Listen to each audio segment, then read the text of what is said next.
क्या आप जानना चाहते हो कि यमराज का घर कैसा है, वो कहाँ और कैसे रहते हैं और उनकी अदालत कैसी होती है?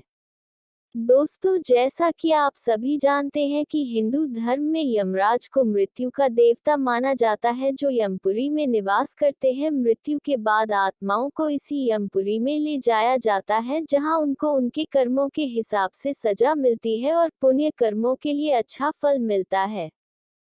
गरुड़ पुराण के 14वें अध्याय में यमपुरी का विस्तार से वर्णन मिलता है।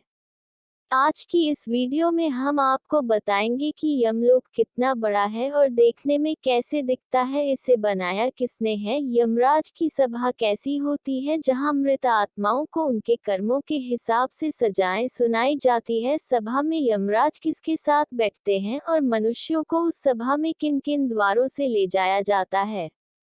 दोस्तों, यमपुरी से जुड़ी आश्चर्यजनक बातें जो गरुड़ पुराण में भगवान विष्णु ने गरुड़ जी को बताया था, इस वीडियो के माध्यम से आपको भी पता चलेगी। आगे बढ़ने से पहले आपसे अनुरोध है कि हमारे चैनल ज्योतिष ज्ञान को सब्सक्राइब कर ले।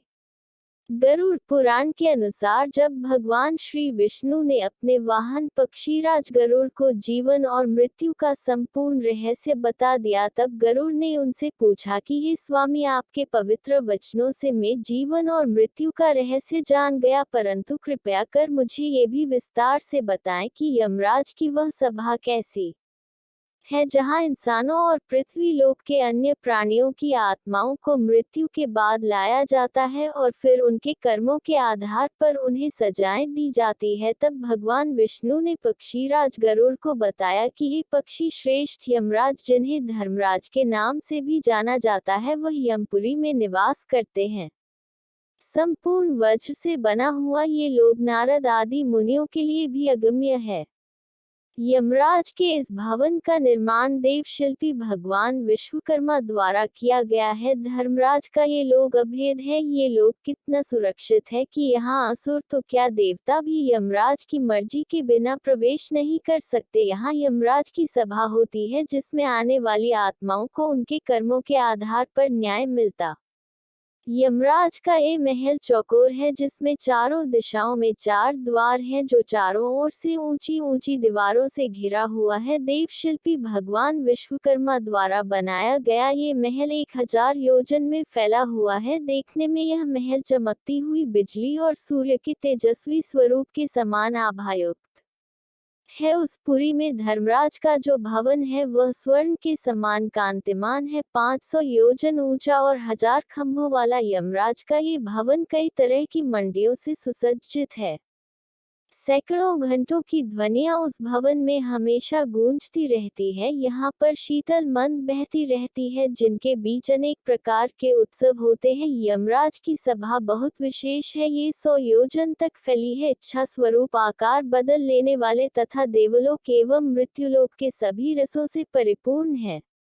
वहाँ ना अधिक ठंडी है ना अधिक गर्मी, वहाँ न किसी को भूख प्यास लगती है और न ही किसी प्रकार का दुख होता है। धर्मराज की सभा में धर्म की प्रवृत्ति होती है, वहाँ पक्षपात होता है और न ही वहाँ झूठ बोला जाता है। लेकिन पापी मनुष्य जो दक्षिण द्वार से यमपुरी में ले जाए जाते हैं, इस सभा को देख नहीं पाते, जबकि जो मनुष्य अन्य तीनों दिशाओं से यमपुरी में लाए जाते हैं, इस सभा को देख पाते हैं। यमराज की सेवा में लगे दूतों को यमदूत कहा जाता है। यमलोक के द्वारपाल को धर्मध्वज कहा जाता है। यहाँ मेहंड और कालपुरुष नाम के 2 प्रमुख रक्षक हैं।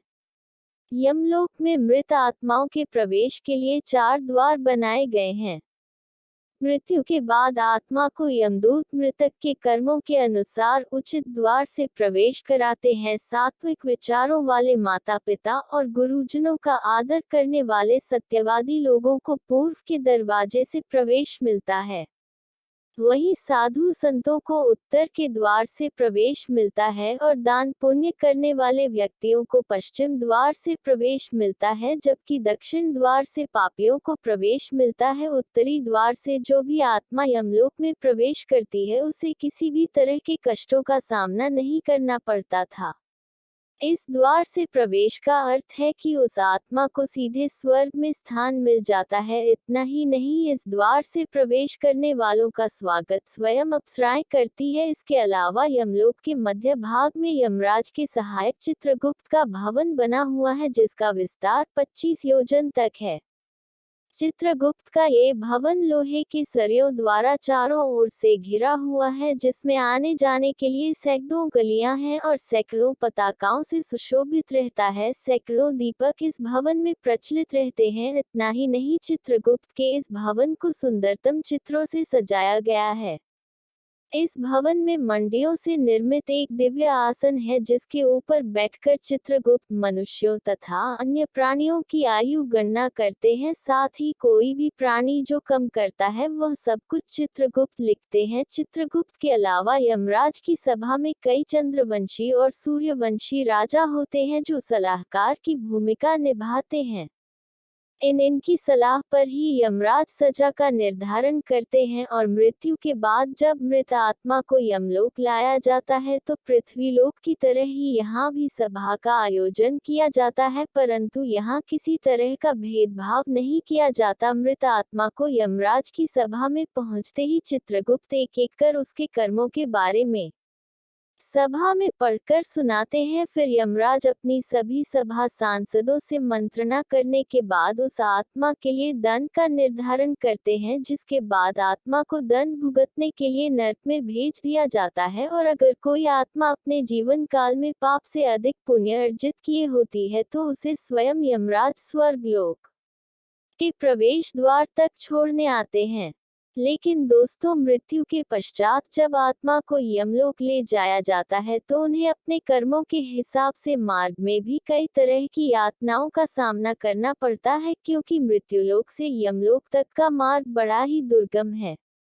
इस मार्ग में हमेशा अग्नि दहकती रहती है और जब कोई पापी आत्मा इस मार्ग से होकर गुजरती है तो उसका पांव जलने लगता है, जिसकी वजह से उसके पांव में छाले हो जाते हैं जो बड़ी ही पीड़ादायक होते हैं, जबकि पुण्यात्मा के लिए यही मार्ग शीतलता प्रदान करता है। इस मार्ग में वृक्षों की कोई छाया भी नहीं है जहां वे विश्राम कर सके। इतना ही नहीं, दुरात्मा के लिए उस मार्ग में अन्नादि की भी व्यवस्था नहीं है जिससे वह अपने प्राणों की रक्षा कर सके। इस मार्ग में जल होते हुए भी पापी आत्मा को जल दिखाई नहीं देता जिससे वह अपनी प्यास बुझा सके, जबकि पुण्य आत्मा को इस मार्ग में वह सब कुछ मिलता है जो उसने जीवित रहते हुए दान किया था। इसीलिए हिंदू धर्म में कहा गया है कि मनुष्य को चाहिए कि वह अधिक से अधिक वस्तुओं का दान करे, ताकि उसे मृत्यु के पश्चात किसी भी तरह की तकलीफों का सामना न करना पड़े, क्योंकि मृत्यु के पश्चात मनुष्यों के साथ वही जाता है जो उसने अपने जीवन काल में पाप या पुण्य अर्जित किया होता है। आशा करती हूँ आप भी हिंदू धर्म प्रेमी हो तो इस ज्ञान को अपने भाई बंधुओं को भेज के हिंदू धर्म के विस्तार में योगदान करें।